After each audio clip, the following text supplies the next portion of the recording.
Hello friends, कैसे हैं आप? देख रहे हैं हम ज्ञान परिषद विद के और इस चैनल में आपका स्वागत है। आज हम शुरुआत करेंगे जिला दर्शन के अंदर हमारे तीसरे जिला जो कि है नू मेवात। इससे पहले जिला दर्शन में हम 2 जिले पढ़ बैठे हैं, जो कि सबसे पहले हमने 22वां जिला पढ़ा था दादरी और 21वां जिला पढ़ा था पलवल। आज हम पढ़ने जा रहे हैं 20वां जिला, जो कि हरियाणा का कौन सा जिला है? मेवात। पहले इसे मेवात नाम से जाना जाता था। 2016 में मेवात जिले का नाम बदलकर नू रख दिया गया। तो आइए जानते हैं इस जिले के बारे में संपूर्ण जानकारी। तो सबसे पहले सीमा, जो नू जिला है वो किसके साथ में सीमा बना रहा है? तो ये 4 जिले आप देख रहे हैं, ये 4 जिलों के साथ में सीमा बना रहा है। कौन कौन से हैं वो 4 जिले? तो सबसे पहले पलवल, फरीदाबाद, गुरुग्राम और रेवाड़ी। इन 4 जिलों के साथ में जो नू है वो क्या बना रहा है? सीमा बना रहा है। अगर नू आपसे पूछे कैसा जिला है, तो ये दक्षिण पूर्व में स्थित है। इसकी हरियाणा के अगर मैप में आप लोकेशन देखेंगे तो इसकी जो भौगोलिक स्थिति दिखाई देगी वो हमें दक्षिण पूर्व दिशा में दिखाई देगी। अब बात करते हैं इसके बाद इसके क्षेत्रफल की। तो जो नू का क्षेत्रफल है वो कितना है? 1507 वर्ग किलोमीटर। 1507 वर्ग किलोमीटर। बात करते हैं आगे विधानसभा क्षेत्रों की। विधानसभा क्षेत्र, तो यहां पर नू जिले के अंदर हम 3 विधानसभा क्षेत्रों को देखते हैं। कौन कौन से हैं वो? सबसे पहले एक है नू स्वयं, दूसरा है हमारे पास में फिरोजपुर झिरका,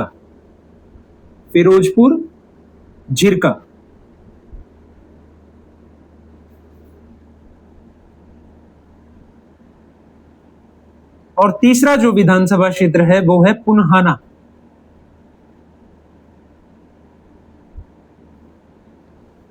अब विधानसभा क्षेत्रों के बाद बात करते हैं हम तहसीलों की। तहसील, तो तहसील भी आपको ध्यान रखनी है। कितनी है वो? 3 ही है यहां पर, 4 तहसील है यहां पर।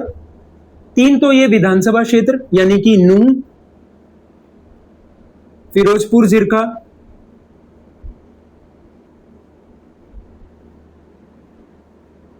उसके बाद पुन्हाना, और जो इसके बाद एक और तहसील है जो आपको ध्यान में रखनी है वो है तावड़ू। उसके बाद बात करते हैं हम उप तहसीलों की। तो नू जिले के अंदर हमें 2 उप तहसील देखने को मिलती हैं, और कौन कौन सी हैं वो? नगीना और इंद्री। नगीना और इंद्री। एक इंद्री आप करनाल में भी पढ़ते हैं, ध्यान रखिएगा। इंद्री जो है उप तहसील कहां की है? नू मेवात जिले की भी। तो 20वें जिले की जानकारी में हम आगे बढ़ते हैं और बात करते हैं प्राचीन नाम मगर।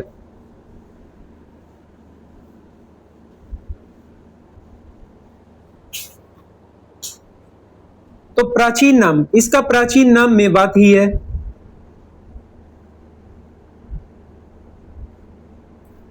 यहां पर मेव जाति, मेवों की संख्या अधिक होने के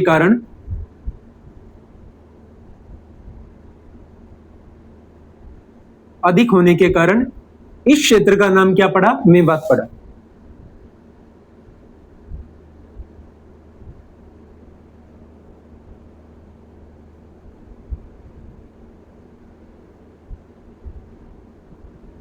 अब हुआ क्या कि 2016 के अंदर, वर्ष 2016 में हरियाणा के पूर्व मुख्यमंत्री श्री मनोहर लाल खट्टर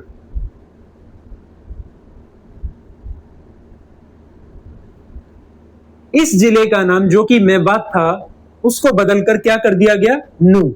तो नाम जो चेंज हुआ है मेवात से नू, वो कब हुआ? 2016 में। किसके काल में? मनोहर लाल खट्टर के काल में।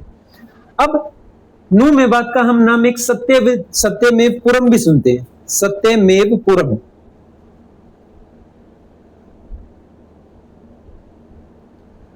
तो ये जो नाम है, हम जानते हैं कि जो नू है, नू जिला बना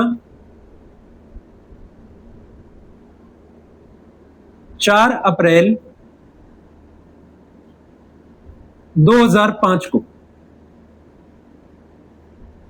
यानी कि ये हरियाणा के जिले के रूप में अस्तित्व में आया किस डेट को? 4 अप्रैल 2005। मगर उससे पहले इस समय सीएम कौन थे? भूपेंद्र सिंह हुड्डा, भूपेंद्र सिंह हुड्डा।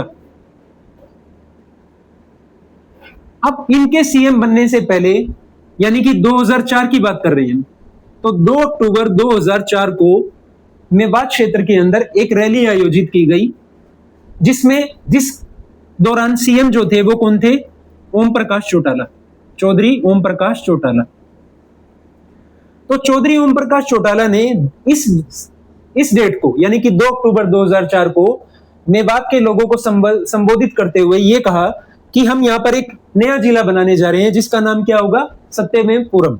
तो इस वजह से इसको सत्यमेव पुरम के नाम से भी जाना जाता है।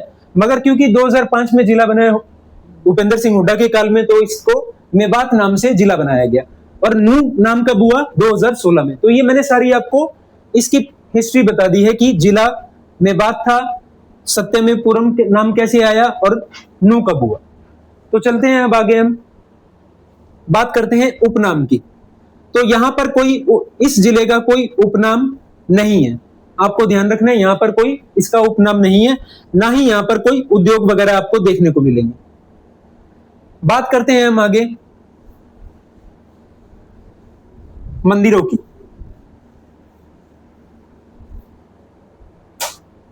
मंदिर,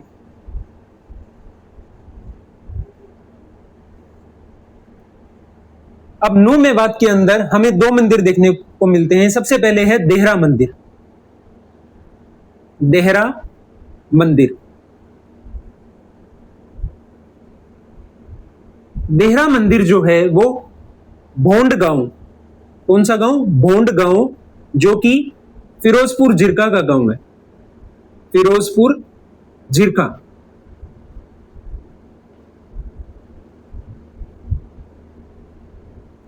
इस मंदिर की क्या खास बात है? तो ये जो मंदिर है प्राचीन समय का मंदिर रहा है, प्राचीन समय का मंदिर।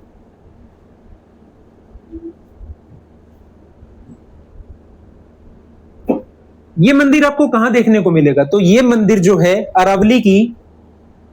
अरावली पहाड़ियों की तलहटी, अरावली पहाड़ियों की तलहटी में स्थित है, तलहटी में स्थित। इस मंदिर के बारे में क्या खास बात है? तो ये इस मंदिर में हमें हिंदू और जैन, हिंदू व जैन दोनों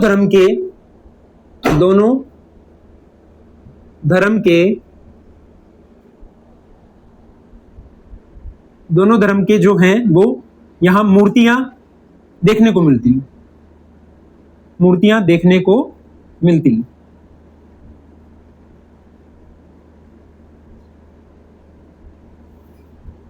बात करें देहरा मंदिर की, तो यहां पर हमें जैन मूर्तियां, जैन कलाकृतियां और इस मंदिर में हमें साथ में क्या देखने को मिलेगा? हाथी की मूर्तियां, हाथी की मूर्तियां। और इस मंदिर के बारे में बात करें तो ये बना कब? तो ये 1451 लोधी वंश के काल में आया, लोधी वंश के काल में बनवाया गया।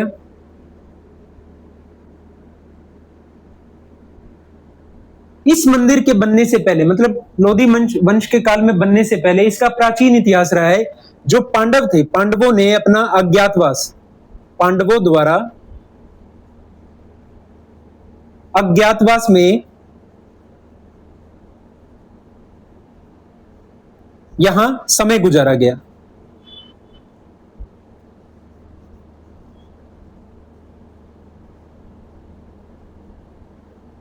तो ये इस मंदिर का इतिहास है, जो कि नूह मेवात जिले का एक इंपॉर्टेंट मंदिर है। क्या नाम है उसका? देहरा मंदिर, भोंड गांव, फिरोजपुर जिरका के अंदर।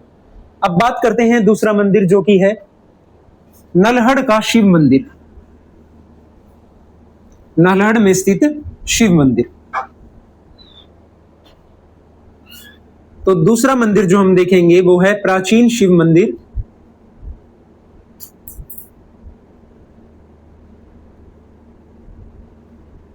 फ्रेंड्स कहां पे स्थित है? तो नूह मेवात जिले के अंदर नल्हड़, नल्हड़ में, नल्हड़ नूह। बात करते हैं अब आगे मेलों की। तो मंदिर के बाद हम पढ़ते हैं मेले।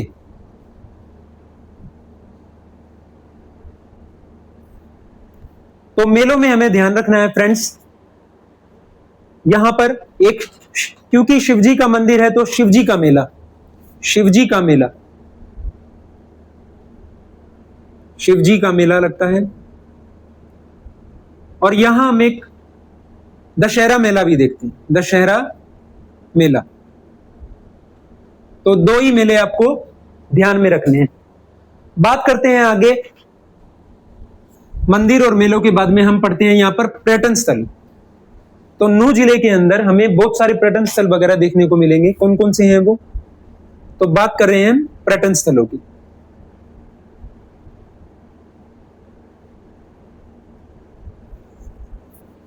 पर्यटन स्थल में फ्रेंड्स सबसे पहले हमारे पास में यहां है झूलती मीनारे,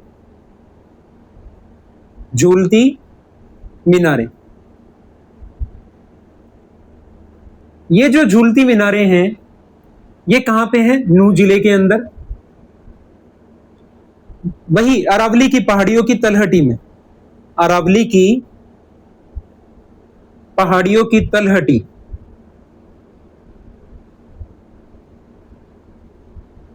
तलहटी में स्थित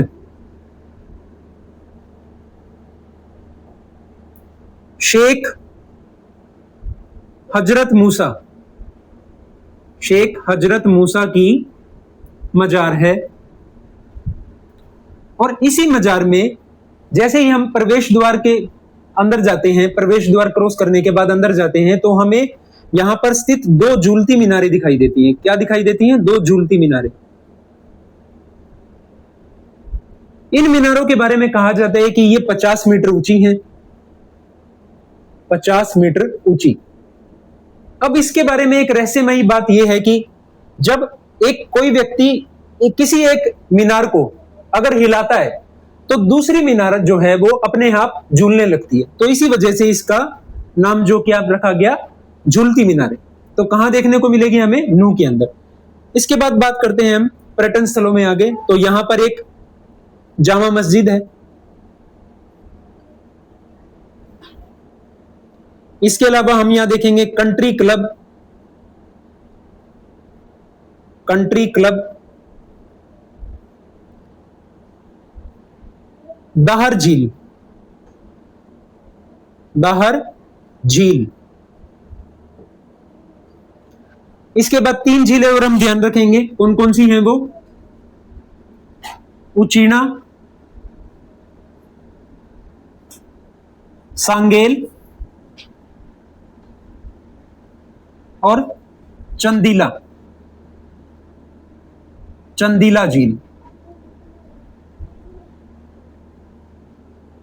और बात करें झीलों की तो एक यहां पर सबसे बड़ी जो झील है वो है कोटला झील।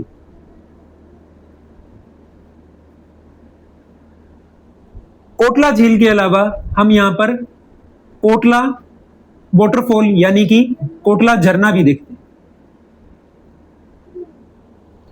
तो फ्रेंड्स ये है हमारे पास में पर्यटन स्थल जो कि हम यहां पर देखते हैं। इसके अलावा यहां पर एक सेठ चूही मल का तालाब, सेठ चूही मल का तालाब। ये जो तालाब है फ्रेंड्स 18वीं सदी के अंदर, 18वीं शताब्दी में नमक व्यापारी सेठ चूहीमल द्वारा बनवाया गया, सेठ चूहीमल द्वारा बनवाया गया। अब इस तालाब को बनवाने का उद्देश्य क्या था? तो ये यहां पर पीने के पानी यानी कि जल की आपूर्ति के लिए बनवाया गया था। तो ध्यान रखना है आपको, 18वीं सदी के अंदर इसका निर्माण करवाया गया। किसके द्वारा? नमक व्यापारी सेठ चूहीमल के द्वारा। बात करते हैं आगे अब शिक्षण संस्थान की।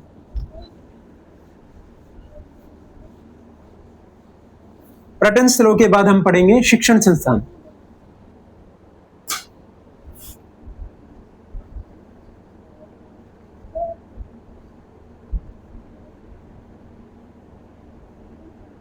शिक्षण संस्थान के अंदर फ्रेंड्स हम यहां देखेंगे सबसे पहले शहीद हसन खां मेवाती,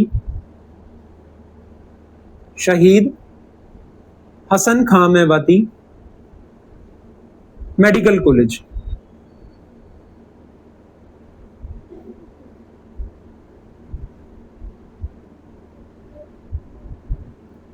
तो फ्रेंड्स आपको इसकी स्थापना ध्यान रखनी है। इसकी स्थापना कब हुई? स्थापना हुई इसकी 2013 के अंदर, वर्ष 2013 में इसकी स्थापना हुई। और ये किसके अधीन है? पीजीआईएमएस रोहतक के, पीजीआईएमएस रोहतक के अधीन। फ्रेंड्स कहां पर है ये? तो नू में नलहड़, नलहड़ नाम की जगह पर शहीद हसन खां मेवाती मेडिकल कॉलेज स्थित है। बात करते हैं यहां पर एक डिग्री कॉलेज है यासीन मायो, यासीन मायो डिग्री कॉलेज।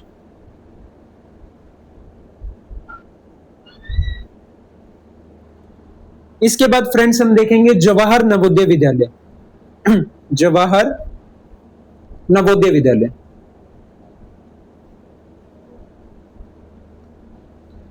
तो जवाहर नवोदय विद्यालय जो है वो नू के बाई गांव, कौन सा गांव? बाई गांव, बाई गांव में स्थित है।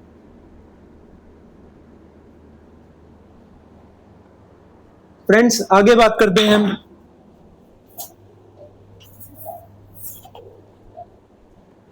शिक्षण संस्थान के बाद हम बात करते हैं आगे यहां के प्राचीन इतिहास की। तो प्राचीन इतिहास यानी कि महात्मा गांधी से जुड़ा हुआ इतिहास। 9 दिसंबर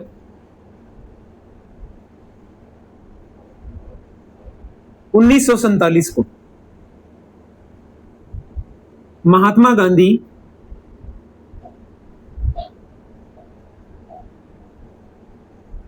मेवात जिले के घासेड़ा, कौन सा गांव? घासेड़ा, घासेड़ा गांव में आते हैं। और क्यों आते हैं? क्योंकि यहां पर दंगे वगैरह हो रहे थे, तो मेव जाति को समझाने के लिए कि वो इस इलाके को छोड़कर पाकिस्तान ना जाए, तो इसीलिए महात्मा गांधी द्वारा मेव जाति को यहां के लोगों को समझाने का कार्य किया गया। तो इसी वजह से इस घासेड़ा गांव को गांधी ग्राम भी कहा जाता है, गांधी ग्राम यानी गांधी का गांव। तो फ्रेंड्स आपसे एग्जाम में डायरेक्टली पूछ सकता है कि गांधी गांव किसे कहा जाता है? तो घासेड़ा गांव नू के अंदर। इसके बाद फ्रेंड्स हम यहां पर गांधी पार्क भी पढ़ते हैं, गांधी पार्क। गांधी पार्क कहां है? ये भी नू मेवात के अंदर पुन्हाना क्षेत्र के अंदर, पुन्हाना, पुन्हाना नू में स्थित। और फ्रेंड्स अगर आपने इससे पहले वाला वीडियो अगर पलवल जिले का देखा होगा तो वहां पर हमने पढ़ा था गांधी आश्रम, गांधी आश्रम जो कहां पर है? पलवल जिले में। मैं यहां पर एक बार फिर से आपको लिखवा रहा हूं ताकि गांधी से रिलेटेड यानी गांधी गांव, गांधी पार्क और गांधी आश्रम में किसी प्रकार का कोई कंफ्यूजन वगैरह ना हो। तो गांधी आश्रम जो है वो 1938 में सुभाष चंद्र बोस के द्वारा, सुभाष चंद्र बोस के द्वारा उद्घाटन किया गया।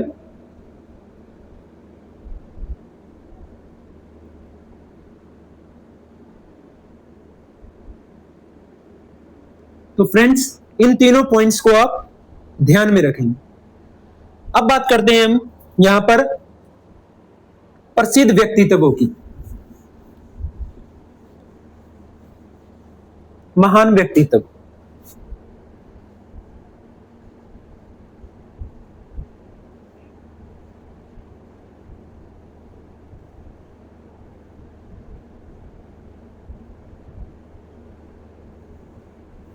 तो महान व्यक्तित्व में सबसे पहले हम बात करते हैं हसन खां मेवाती। हसन खां मेवाती, ये वही हसन खां मेवाती हैं, शहीद हसन खां मेवाती, जिनके नाम पर हमने अभी मेडिकल कॉलेज पढ़ा है।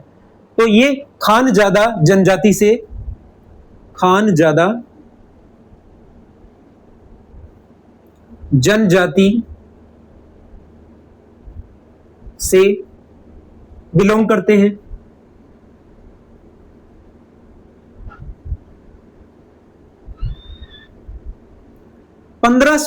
ईस्वी में 1527 ईस्वी में बाबर के विरुद्ध राणा सांगा के साथ मिलकर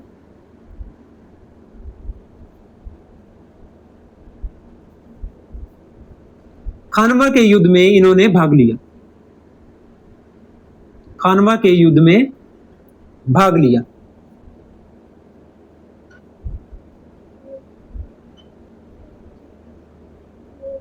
यानी जो हसन खां मेवाती हैं, इन्होंने राणा सांगा के साथ मिलकर बाबर के विरुद्ध जो खानवा का युद्ध हुआ था उसमें साथ दिया था। दूसरा फ्रेंड्स हम यहां पढ़ते हैं शेख तैयब जी। शेख तैयब जी, फ्रेंड्स जो ये शेख तैयब जी हैं, ये एक राजनेता रहे हैं, प्रसिद्ध राजनेता, और ये 3 राज्यों में मंत्री बनने का इनको सौभाग्य भी प्राप्त हुआ। तो 3 राज्यों में मंत्री रहे, यानी कि पंजाब, हरियाणा और राजस्थान में ये मंत्री पद पर रहे हैं। तीसरा फ्रेंड्स हम यहां पढ़ते हैं शबनम बानो। शबनम बानो, शबनम बानो जो है ये प्रथम मुस्लिम महिला जो संस्कृत की टीचर बनी। प्रथम मुस्लिम महिला जो संस्कृत की अध्यापक बनी। संस्कृत की अध्यापिका बनी।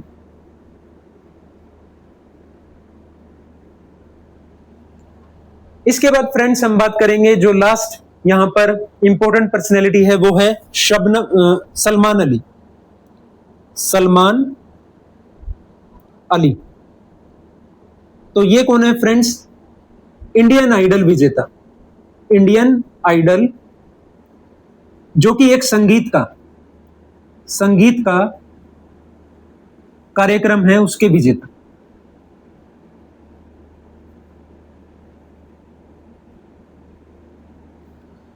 तो फ्रेंड्स हमने ये महान व्यक्तित्व देख लिए। अब हम बात करते हैं कुछ इंपॉर्टेंट पॉइंट्स जो एग्जाम पॉइंट ऑफ व्यू से इंपॉर्टेंट है मेवात जिले के। तो सबसे पहले आपको ध्यान रखना है Mewat action board.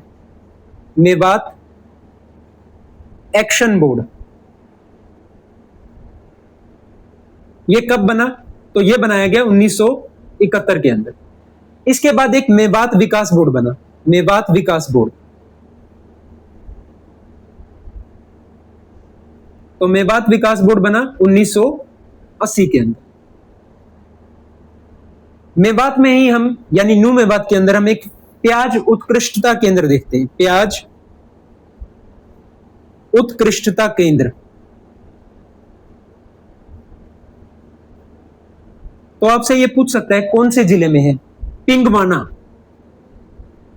पिंगवाना new Mewat.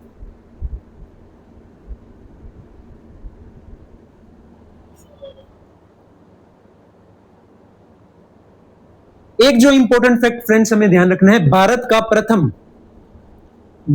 प्रथम चल न्यायालय यानी कि मोबाइल कोर्ट। इसका जो उद्घाटन है भारत का प्रथम, देखिए कितना इंपॉर्टेंट है, भारत का प्रथम। तो ये जो इसका उद्घाटन है किसके द्वारा किया गया? केजी बालकृष्णन, जो कि उस टाइम पर सुप्रीम कोर्ट के चीफ जस्टिस थे, सुप्रीम कोर्ट के चीफ जस्टिस, सीजेआई। और ये स्टार्ट कब हुआ? तो 4 अगस्त 2007 में। तो फ्रेंड्स इसको आप ध्यान रखेंगे। और ये जो मोबाइल कोर्ट है ये किसकी ब्रेन चाइल्ड है, यानी किसकी आइडिया है? तो ब्रेन चाइल्ड ये जो है ये doctor APJ Abdul Kalam, doctor APJ Abdul Kalam की ब्रेन चाइल्ड, यानी जो आइडिया है वो इनके द्वारा दिया गया कि मोबाइल कोर्ट यानी कि चल न्यायालय भी होना चाहिए। तो फ्रेंड्स ये कुछ इंपॉर्टेंट फैक्ट्स हैं जो कि मेवात जिले से हम देखते हैं। तो फ्रेंड्स कैसा लगा ये वीडियो कमेंट करके जरूर बताइएगा, और ऐसे ही वीडियोस को देखने के लिए हमारे चैनल को जरूर सब्सक्राइब करें और बने रहिए हमारे साथ, जिसका नाम है ज्ञान परिषद विद केके। Thank you.